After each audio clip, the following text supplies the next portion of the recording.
Assalamualaikum warahmatullahi wabarakatuh.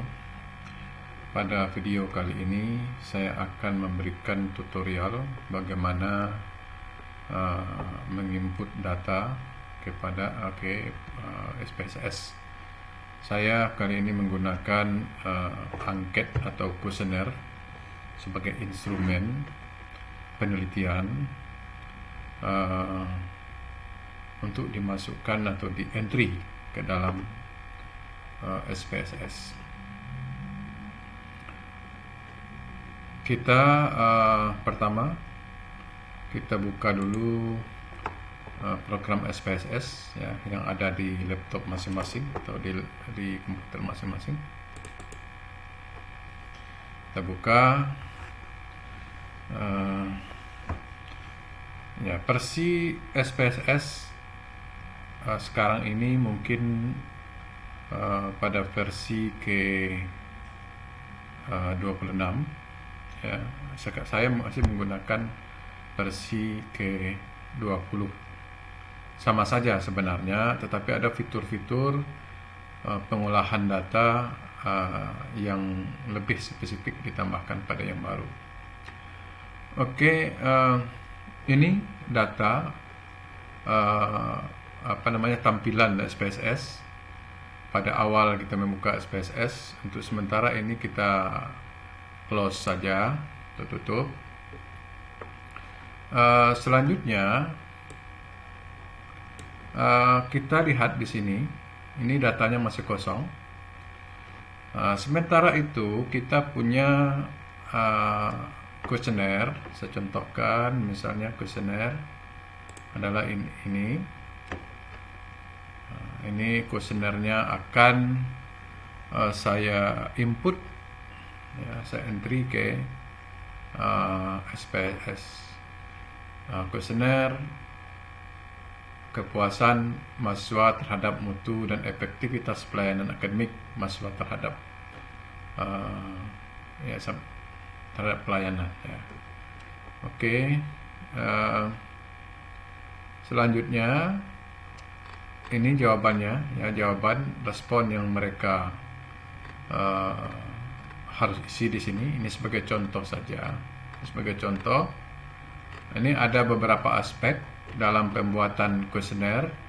Misalnya ini ada aspek thinkables ya, ada aspek reliability, ada aspek responsiveness, ada aspek assurance, dan ada aspek empathy. Kemudian ada aspek information system, dan semua inilah yang nanti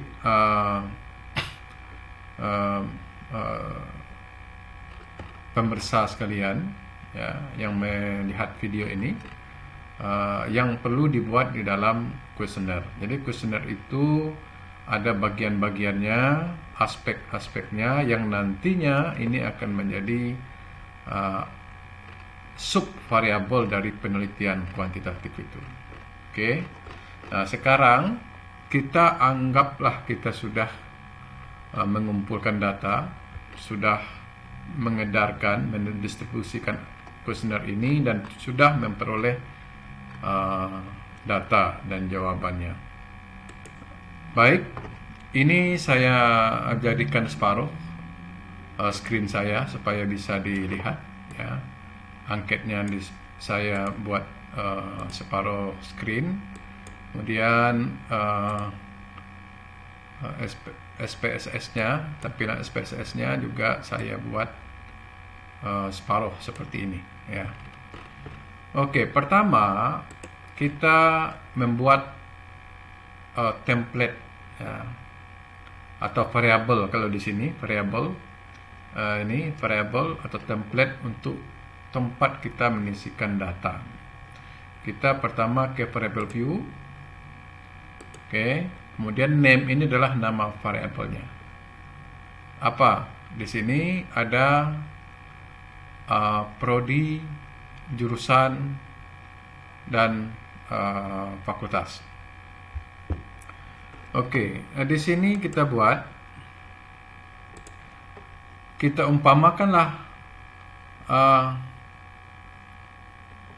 yang mengisi angket ini di sebuah fakultas, di satu fakultas saja, berbeda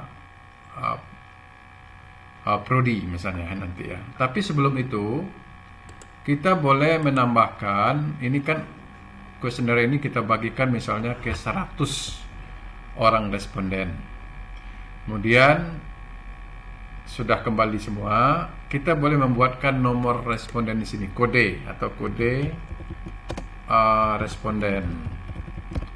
Misalnya responden 1, ya, maka di sini kita buat kode. Di sini di dalam ini tidak boleh ada spasi ya. Kode.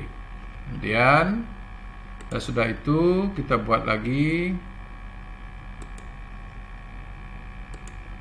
Kita ambillah dalam satu fakultas, kita ambil prodi saja, prodi. Jadi yang mengisi angket itu berdasarkan prodi. Kemudian jenis kelamin, ini ya, jenis kelamin di sini.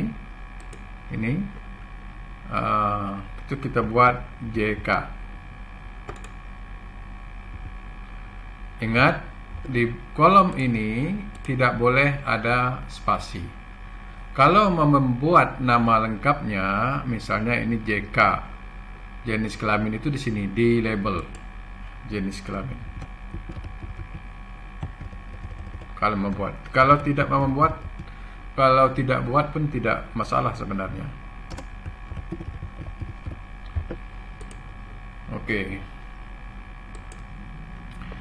Setelah itu, kalau misalnya prodi itu hanya kita edarkan, sudah jelas prodinya, misalnya prodi akuntansi, prodi apa, taruhlah di FKIP ini, taruhlah ini adalah di FKIP, di Fakultas Keguruan itu, maka di prodi ini kita tambah di sini ya, buat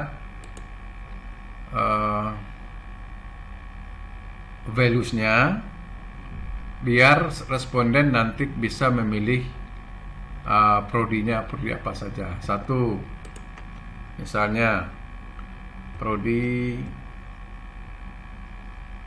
fisika,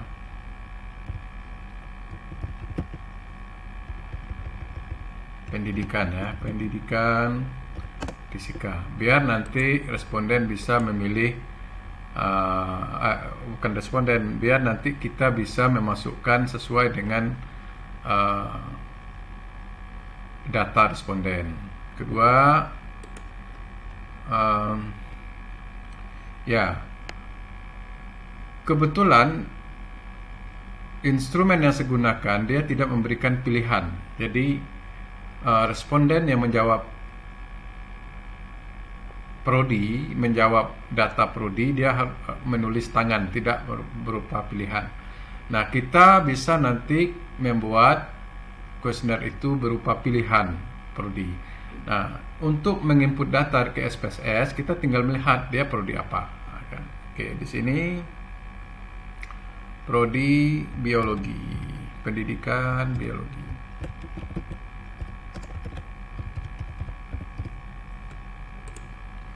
Tiga, prodi bahasa Inggris. Oke, dan seterusnya ya. Oke, kita umpamakanlah ini 3 dulu. Kemudian di bawah ini ada jenis kelamin. Ini kan sudah ada pilihan nih, laki-laki dan wanita. Ini kita satu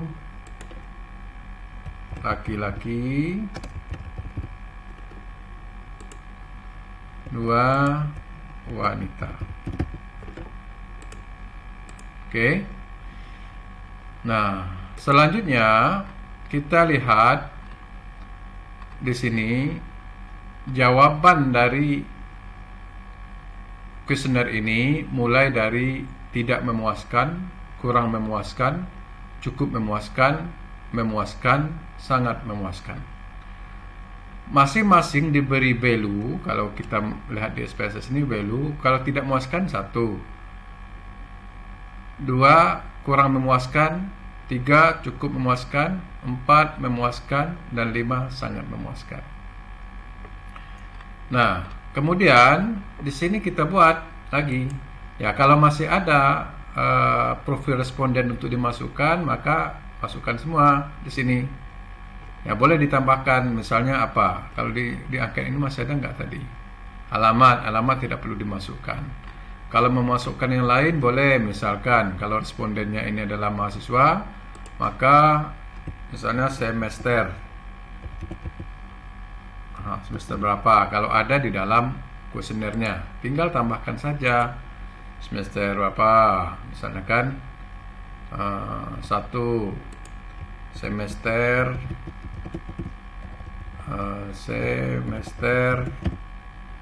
berapa dan seterusnya ya. Di sini kita tidak ya, di sini kita tidak tambahkan. Kalau mau tambahkan nanti umur ya, umur segala macam, seperti inilah caranya untuk menambahkan. Nah, sekarang kita masuk ke data inti dari kuesioner. Kita anggaplah ya semua kuesioner ini sudah masuk. Pertama, ini adalah aspek thinkable. Ada berapa item? Ada 10 item atau 10 pernyataan. 8 pernyataan. Ada 8 pernyataan. Oke, di sini kita masukkan hanya ya, ingat di name ini hanya nama singkat ya, atau kode. Kode singkat, kode dari setiap item yang kita masukkan. Karena ini adalah thinkable, aspek thinkable, sebaiknya namanya yang mudah kita ingat bahwa itu adalah pernyataan dari thinkable. Di sini saya buat TG 1 ya, kemudian TG 2. Nah, ini contoh. TG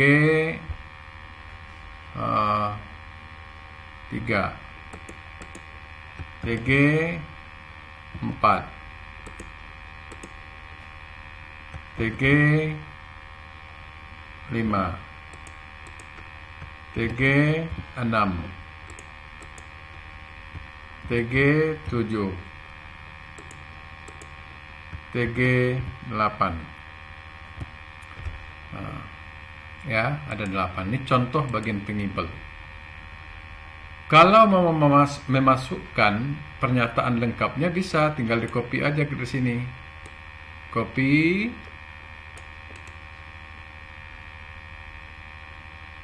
Di copy, ini. Oke, copy. Masukkan ke sini. Di label. Kalau sekiranya mau memasukkannya ke sini, tinggal dipaste, masuk ke sini. Nah, tapi kalau memakai pernyataan lengkap semua di sini, nanti akan kesulitan membaca hasil analisis karena dia menampilkan kalimat yang panjang seperti ini nanti.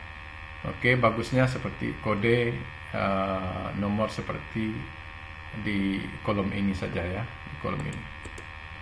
Oke, kita hapus. Nah, jawaban, alternatif jawaban itu kita buat di sini.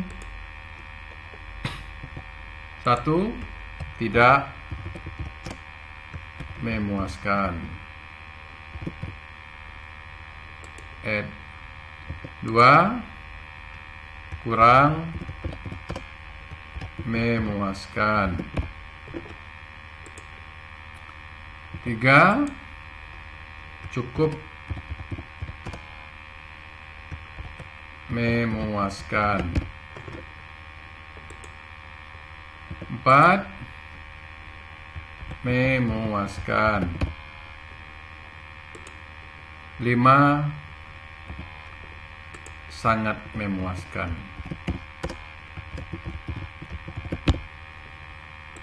Inilah nanti yang akan kita inputkan ke dalam SPSS ini. Kemudian copy, karena jawabannya sama semua, copy ke bawah. Ya, saya ulang lagi. Ini, ya, diklik di dalam ini, klik kanan, copy, ini digeser ke bawah kursornya, kemudian sambil tekan sambil ditarik. Oke, kemudian klik kanan, paste, karena jawabannya itu semua sama. Kalau tidak bisa copy, ya copy satu-satu saja. Tapi agak perlu waktu agak lama. Oke, Bapak Ibu, para pemirsa semuanya, saudara-saudara, sekarang kita anggaplah kita sudah mengisi data, mengisi semua tadi. Ini Tangible, ini saya buat yang bagian berikutnya, yaitu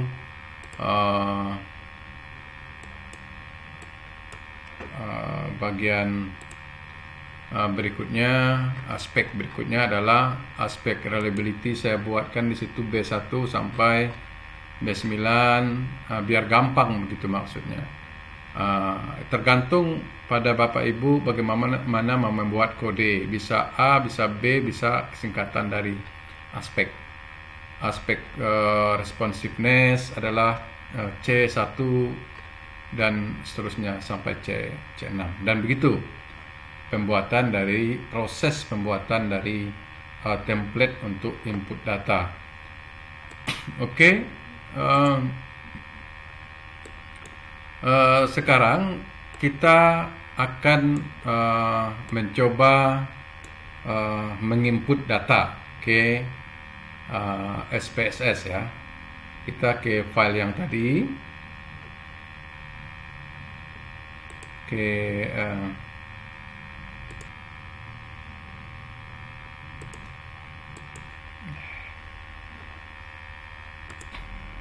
Oke, Bapak Ibu, saya ulangi. Kita umpamakanlah kita sudah membuat template-nya seperti ini, ya, untuk menginputkan data kuesioner tadi. Ini yang sudah diisi oleh responden ke sini. Sesudah kita buat template seperti ini, maka kita ke data view, klik data view sebelah kiri bawah ini, ya. Kemudian di sini sudah kelihatan kode, prodi, jenis kelamin, kemudian item 1, Tangible 1, Tangible 2, dan statement yang jawaban dari responden. Di sini kita anggaplah responden 1, ya. Kita ngisikan responden 1, maka kita di angketnya di sini, di kuesionernya ini responden 1. Kasihkan di sini responden 1. Ya, buat saja 1 bahwa ini adalah responden. Gunanya apa nomor ini? Gunanya nanti apabila data kita simulasikan, yang kita bisa mengurutkan berdasarkan nilai min yang paling tinggi, nilai min yang paling rendah, dan berdasarkan profil responden lainnya, sehingga kode ini tidak berubah-ubah. Kode ini naik turun, tapi tetap dia responden 1, 2, dan 3, dan seterusnya. Kemudian kita masukkan contoh, andaikan dia dari prodi fisika. Tadi pilihannya di nomor 1. Oke, 1. Kemudian jenis kelaminnya, misalnya kita anggaplah dia dari responden itu adalah laki-laki. Tadi kita isikan adalah laki-laki. Kita bisa melihatnya, apakah ini kode ini laki-laki, ya, kode yang ini laki-laki, atau kode prodi ini fisika, biologi, atau tidak. Kita bisa lihat dengan mengklik ini, ya. Klik, kelihatan kan pendidikan fisika laki-laki. Dan kita kalau untuk tahap awal input data mungkin belum bisa mengingat yang nomor berapa untuk fisika, nomor berapa untuk biologi, dan nomor berapa untuk prodi yang lain. Kita tinggal klik di sini. lihat ini kan kelihatan fisika, tinggal klik yang ini. Kalau sudah hafal, kita sebaiknya menggunakan nomor ini. Ya, ini klik lagi, dia hanya kelihatan numeriknya. Oke, misalnya jawaban yang responden yang pertama ini menjawab Thingible itu berada di 3, Thingible 2 ada 4, Thingible ini ada menjawabnya 3, ini item 4 ini jawabannya 5, ini jawabannya 4 ya, yang dia lingkari atau dia contoh yang diangket. Kita isikan di sini. Tidak perlu mengisi data ke Excel dulu. Itu mengulang pekerjaan berulang-ulang dan bisa menimbulkan risiko kesalahan copy paste ke SPSS. Jadi langsung saja input data ke SPSS. Kecuali kalau misalnya menggunakan Google Form, kemudian outputnya Excel, itu tinggal kita kopikan ke sini ya. Sudah terinput dengan sendirinya di Excel, bisa diekspor ke Excel atau menggunakan survei Monkey, aplikasi survei Monkey, itu outputnya Excel, dan kita bisa ini ya, copy ke sini menggunakan aplikasi online survei, ekspor ke Excel, baru ekspor ke sini, baru di input ke sini. Nggak bisa langsung ekspor ke SPSS karena harus bayar lagi kita kalau ini di aplikasi itu. Nah, terus seperti ini ini jawabannya, misalnya ini hanya contoh ya. Nah, terus datanya seperti ini.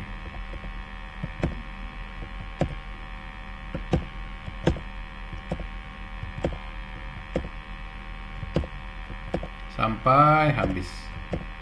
Inilah, kalau sudah terbiasa input data, maka dia akan lebih cepat. Kalau survei menggunakan aplikasi online, nah itu sangat ini salah ya. Ini tinggal kita klik di sini, kita klik kanan, clear, jadi hilang dia.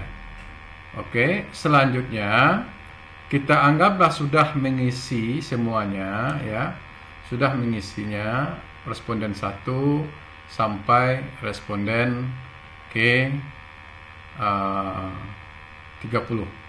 Ini contoh yang sudah saya entry ya. Ini prodinya belum ada. Ya, kita gunakan datanya ini aja. Ini sudah, ini umpamakanlah, dan begitulah sampai semuanya datanya terisi semuanya. Oke. Mudah-mudahan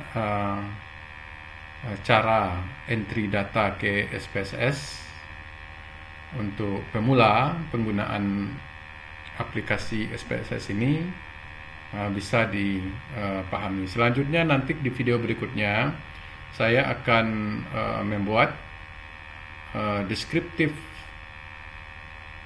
analysis, untuk descriptive analysis dan juga tentang analisis inferensi sederhana ya pada video berikutnya. Demikian untuk video